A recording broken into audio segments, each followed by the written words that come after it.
Sorry. You just have those moments where it's like, blah, and you have no idea why you just did that. No, just me? Okay. So, welcome back. Yeah, I'm still wearing the same shirt because I'm still recording this stuff on the same day, which, by the way, I'm recording it the day that it's due for us teachers, which means I'm that teacher that waited till the last minute. Don't tell anyone. But hey, that's how I roll.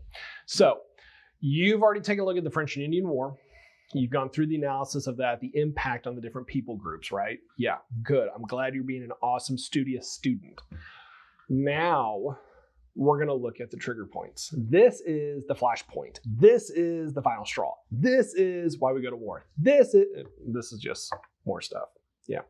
So, you're going to take a look at two documents. In fact, you get to choose one of the two. Earlier we talked about taxation without representation. Now we're going to take a closer look at what those taxes were, because some of this stuff is absolutely insane. Imagine this. Imagine if you're on Snapchat. Okay.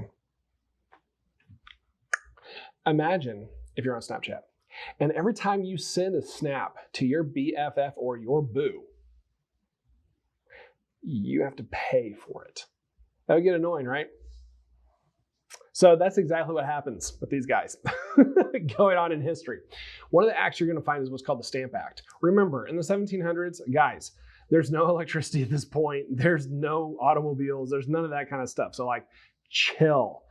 Really, the only way that you can send information back and forth is through letter, through the Postal Service. Yeah, the United States Postal, well, not the United States Postal Service, but through the Postal Service, okay, through mail. But to do that, you have to have a stamp to be able to send it. Well, imagine if the British government comes around and says you have to pay every time you use the stamp. It's super annoying. So if I'm sending a letter 2 blocks down, I have to pay for that thing. Annoying. Why, Britain, do you hate us so much? Well, we went to war with France. Now we got to pay the debt, and you're the ones going to foot the bill. Jerks. So you're going to take a look at these acts. So some of them are called the Intolerable Acts. And then you're also going to find what's called the Boston Tea Party. We know the name Boston Tea Party. We don't really know what it was. Boston Tea Party, well, it really wasn't a party. It's interesting because you have some colonists. We kind of know how the story works, right? Tea is a commodity. It's super valuable inside the world at this point. The colonists get on the ship and they throw all the tea in the Boston Harbor to ruin it. So in today's value, it'd be almost $4 million worth of tea that they just destroyed. We get stuck on that. We miss the other part. The colonists dressed up as Native Americans to do it, which should tell you something about the colonists. They're willing to do just about anything to get what they want, and they'll throw anybody under the bus. Yeah, so I find that piece kind of interesting because we miss it a lot of times in history. But it's such a unique detail. Like, they dressed up as Native Americans to damage things to the British. Do they think they're going to get away with it? I don't really know. It's kind of interesting.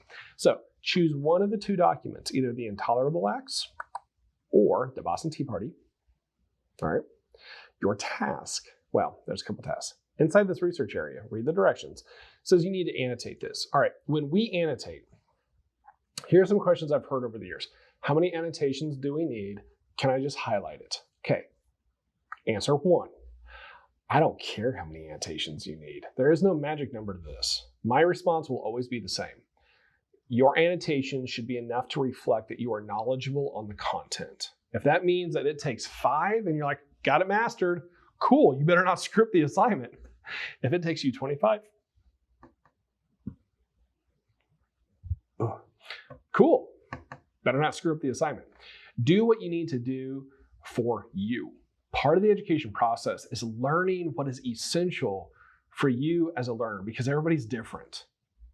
Personally, when it comes to annotations, I have to do it when we're in staff meetings. I maybe do 1 because it's my learning style. I'm not a writer at all. Now, I mean, I can write, but like annotating, marking the text, like that doesn't help me recall information. And it's taken me 30 years to figure that out. 33, whatever. Age is irrelevant.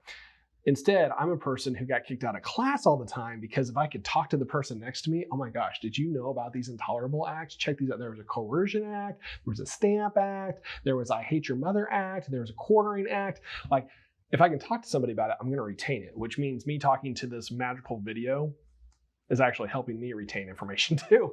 So everyone learns differently. And part of this course is about trying out the different strategies of learning to figure out what works for you. There's a lot of annotations this year. Not because of, well, this is what we do in Avid, so do it for points. It's not about that. It's about figuring out how to help yourself so you don't have to depend on others to help you. All right. So you're going to annotate the text. You're going to submit that annotation. Your second question about highlighting. Guys, you can highlight to your heart's content. You can take a neon yellow marker and just go cray-cray on it. That's fine.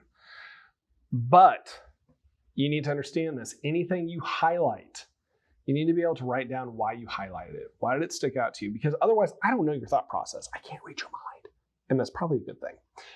When you highlight and then you say why you highlighted it, that helps me because then I begin to understand you as an individual. So mark why you highlighted it. This is a PDF, which means you can open it up in Canvas, you can open it up in Cabinet, use your iPad, use your tools, okay? This is an elementary school. I'm not walking through this with you and like, well, here's how to open this application, here's how to open this. No, it's not because I don't care. It's because 1, time is essential. 2, knowledge is power. 3, you've been doing this enough years. You know how to use these programs, all right? I believe in you. Got it? Okay, so you're gonna upload that. Then after you upload it, you're going to go into the task. It says task, trigger point. Okay, so this is cool. This is a discussion, so that means everyone gets to see everything. So after reading this information, the acts, the Boston Tea Party, all this stuff, and you can do your outside research if you'd like also, you need to answer one question. Just one. That's it. Nice and easy. What was the most important trigger that caused the colonists to wish to rebel against Britain? That's it. That's all you have to answer.